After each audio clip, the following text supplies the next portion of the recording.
Sur le contexte particulier du quartier Clichy-Batignolles, la particularité de notre terrain, c'était qu'on était tout au nord, tout à l'est d'un grand ensemble. Et puis, il y avait donc en effet un terrain vide dans lequel on nous demandait d'installer notre programme, qui est toute une série de logements sociaux, toute une série de logements à accès favorisé, c'est ce qu'on appelle les revenus intermédiaires, et puis une maison de retraite.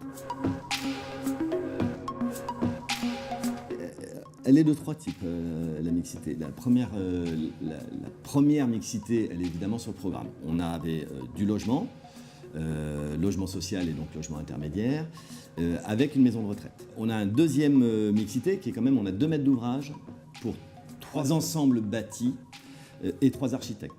Pour clarifier le projet, Paris Habitat, premier maître d'ouvrage, devait constituer sur son terrain 150 logements sociaux et une maison de retraite. Mais on va poser des logements sur la maison de retraite et évidemment c'est l'architecte, Suzelle Brou en l'occurrence, qui fait la maison de retraite, qui va également rajouter des logements, donc on va toujours dans la mixité, au-dessus de la maison de retraite.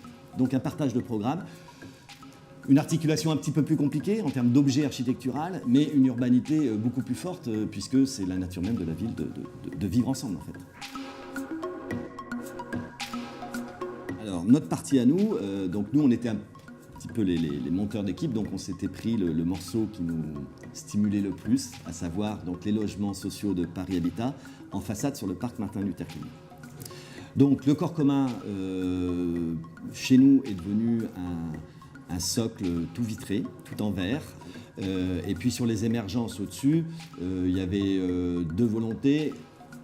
Un, signifier ces émergences et donc avoir du contraste. Donc on a des émergences claires et des émergences sombres. Les émergences claires apparaissant comme finalement un prolongement de ce corps commun, donc blanc. Et au-dessus, on est venu avec 4 émergences dans le but de fractionner l'architecture et puis également de ménager toujours ces vues biaises, les pieds au sol, les yeux au ciel. Donc on avait des fissures, des failles, des creux dans le projet qui permettaient au regard de passer de l'espace public au cœur de la parcelle. Et à côté de ça, des émergences plus légères qui apparaissent posées, toutes métalliques, là encore, qui peuvent répondre à la fonction d'habiter, mais qui ne cherchent pas spécialement à mettre cette fonction-là en avant. Je dirais qu'elles sont plus travaillées pour privilégier la qualité des vues, soit des vues lointaines, puisque depuis le haut, enfin assez vite, on voit quand même la Tour Eiffel, ce qui est une vue magnifique pour Paris, et c'est là qu'on a des grands balcons filants devant les logements qui bénéficient de cette vue-là, soit au contraire des vues plus intimes, puisqu'on a des vis-à-vis qui peuvent paraître un petit peu forts, donc avoir des petites fenêtres, des vues biaises, privilégier justement l'intimité du logement pour pouvoir vivre ensemble. La question de l'écologie est un débat très vaste. Elle est trop souvent ramenée à des choses basiques comme panneaux solaires, bonne isolation, chauffage, voilà. Mais pour moi, l'écologie, elle va bien au-delà de ça. L'écologie, sur ce projet-là, elle revient beaucoup sur la question du vivre ensemble, comment faire venir une nouvelle population dans un quartier existant sans que ça soit perçu comme une gêne avec les habitants qui habitaient ici. Donc si on parle d'écologie, pour moi ça c'est un des facteurs d'écologie.